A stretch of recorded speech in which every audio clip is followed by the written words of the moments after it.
नमस्कार, मैं हूं हरिओम वीर और इस वक्त हम मंदसौर से कुछ ही दूरी पर डिगांव गांव जो है यहां पर हम मौजूद हैं और ये जो क्षेत्र है मल्हारगढ़ विधानसभा क्षेत्र से आता है। इस विधानसभा क्षेत्र में वित्त मंत्री जगदीश देवड़ा जो हैं वो चौथी बार मैदान में हैं और वहीं उनके खिलाफत के लिए मैदान में उतरे हुए हैं परशुराम सिसोदिया। वहीं त्रिकोणीय चुनाव का मुकाबला है, कांग्रेस के 2 प्रत्याशी मैदान में हैं और सुनने में कहीं ना कहीं आ रहा है कि कहीं ना कहीं भाजपा के भी 2 प्रत्याशी हो सकते हैं। नामांकन दाखिल होने के बाद ये तय होगा कि कितने प्रत्याशी पूर्ण रूप से मैदान में है। तो यहाँ पर डिगांव के ये जो चौराहा है यहाँ पर हम खड़े हैं। तमाम ग्रामवासी, आसपास के क्षेत्र के लोग यहाँ पर मौजूद हैं। इनसे हम चर्चा करेंगे कि आखिरकार जो है ग्राउंड स्तर पर क्या कुछ माहौल है, किसकी सरकार बनने जा रही है, कि ऊँट किस करवट बैठेगा, किसके गले में हार होगा फूलों का, तमाम हम चर्चा करेंगे। क्या कुछ माहौल है जनता का, क्या कुछ कहेंगे बाबूजी? सरकार किसकी बन रही है अभी? सरकार अब कौन जाना, आप जानो। चुनाव का क्या कुछ माहौल चल रहा है? कौन से गांव से हो आप? मैं वो फतेहगढ़ की। फतेहगढ़। कौन सा विधानसभा क्षेत्र लगता है आपके? ये लगता है कि मल्हारगढ़। तो कौन देवड़ा जी हैं इसमें, परशुराम जी हैं प्रत्याशी के रूप में, किसको देख रहे हैं कि कौन प्रबल दावेदार रहेगा और अपना दम भरेगा?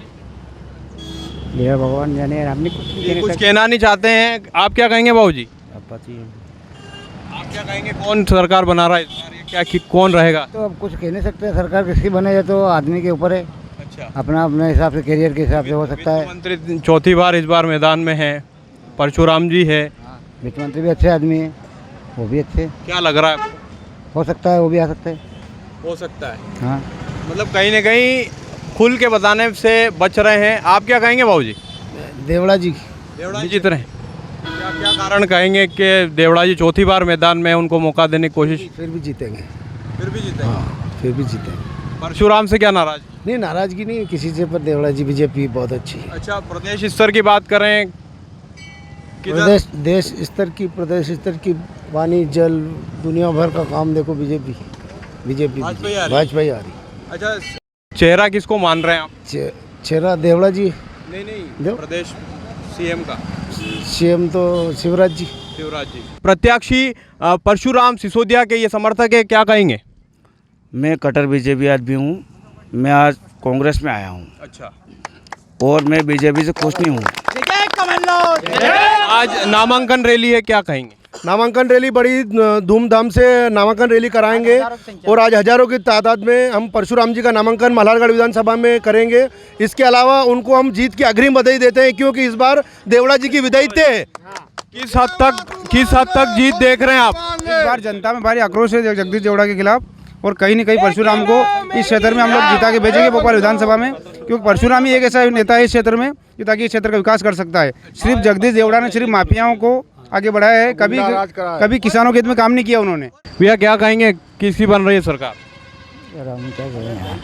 मोदी जी की बनेगी। नहीं, अरे प्रदेश की बात कर रहे हैं हम, इस विधानसभा की बात कर रहे हैं। आप क्या कहेंगे? क्या कहे, देवड़ा ही बनेगा और क्या? देवड़ा जी बनेंगे। तो कई आम लोगों से हमने चर्चा करने की कोशिश की, कई लोग साइलेंट मतदाता की तरह खुल के बताने से बच रहे हैं, परहेज कर रहे हैं कहीं ना कहीं, और कुछ लोगों ने बताया कहीं ना कहीं वित्त मंत्री के पक्ष में कहीं ना कहीं इन्होंने मत रखा है, और कहीं ना कहीं कुछ लोग परशुराम सिसोदिया को भी संभावना कहीं ना कहीं देख रहे हैं। तो डिगांव में हमारी चुनावी चौपाल कहीं ना कहीं चल रही है। इसी तारतम्य में हम आम लोगों से चर्चा कर रहे हैं कि क्या कुछ माहौल इस बार है। तो यहाँ पर ये होटल संचालक है, इनसे भी हम चर्चा करेंगे कि इस बार क्या कुछ माहौल है, क्या कहेंगे? जी, भारतीय जनता पार्टी का माहौल है, और भारतीय जनता पार्टी के होते हुए जो काम हो रहे हैं, जो अत्याचार लोगों पे होते थे, वो सब रुके हुए हैं। कहीं ना कहीं भारतीय जनता पार्टी बहुत अच्छा काम कर रही है और भारतीय जनता पार्टी की सरकार बनना चाहिए। मल्हारगढ़ विधानसभा में देखा जाए तो चौथी बार जगदीश देवड़ा मैदान में है, और कांग्रेस भी अपना कहीं ना कहीं दम भर रही है, दावे कर रही है, तो उसको किस तरीके से देखते हैं आप? मेरा कहना तो यही है कि जगदीश देवड़ा के कार्यकाल में जो काम मल्हारगढ़ विधानसभा क्षेत्र में हुए हैं, ना तो इससे पहले कभी हुए हैं, ना इसके बाद कभी हो सकते हैं। ज़्यादा नहीं, आप सिर्फ एक सिंचाई योजना देख लीजिए। जो सिंचाई योजना उन्होंने 2600 करोड़ की मंजूर कराई, आज दिन तक किसी भी विधानसभा में इससे पहले ऐसी कोई योजना नहीं आई है। और लगभग सड़कें देख लो आप, सड़कें आसपास के गांव में चले जाओ, एक एक गांव में जाने के लिए 4-4 तरफ से सड़कें हैं। तो इससे ज़्यादा लोगों को और क्या चाहिए। कहीं ना कहीं बयार चल रही है कि बदलाव की बयार लोगों में कही जा रही है, उसको बदलाव तो मूर्ख लोग चाहते हैं। जिन लोगों को विकास नहीं चाहिए वो सिर्फ बदलाव चाहते हैं। बाकी तो अगर लोग अपने नज़रिए से देखें हमको चावल नहीं मिल रहे, गेहूँ नहीं मिल रहे हैं, तो वो लोग बदलाव चाहते हैं। लोकतंत्र में कहीं ना कहीं आपका कहना है कि जो बदलाव चाहते हैं वो मूर्ख हैं। जी बिल्कुल है, क्योंकि उन लोगों को सिर्फ उनका दिख रहा है ना। आप ये सोचोगे कि मुझे गेहूँ नहीं मिल रहा है, मुझे चावल नहीं मिल रहा है, मुझे बीमा नहीं मिल रहा है, तो आप कुछ विकास की भी तो सोचिए। बाकी काम भी तो है, सिर्फ यही करेंगी क्या सरकारें? सिर्फ झूठ बोलने का काम है। क्या दावे किए गए हैं कि कहीं ना कहीं फिर मैदान में है वित्त मंत्री, इस बार फिर प्रत्याशी के रूप में फिर मैदान में चौथी बार, क्या कहेंगे? चौथी बार वो अब की बार जब मंत्री जी बोल रहे हैं कि हमने विकास करा है, विकास किया है केवल उद्योगपतियों, दलालों और माफियाओं का, न कि जनता का। किसान आज भी आक्रोश है, हमारा बेरोजगार युवा, शिक्षित युवा सभी आज प्रताड़ित है पूरी तरह से। और मंत्री जी की विदाई पूरी तरह से तय है और गांव-गांव से हर एक पोलिंग पर हार तय है उनकी।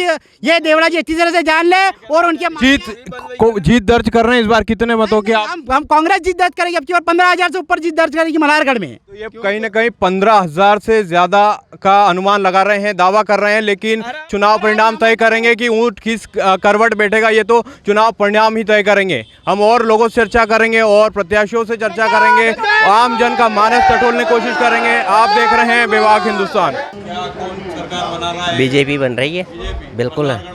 मल्हारगढ़ में देवड़ा जी एक नंबर बन रहे हैं, अच्छे हैं। कांग्रेस से क्या दिक्कत? कोई दिक्कत नहीं कांग्रेस से। फिर हम बीजेपी के हैं, बीजेपी को देंगे।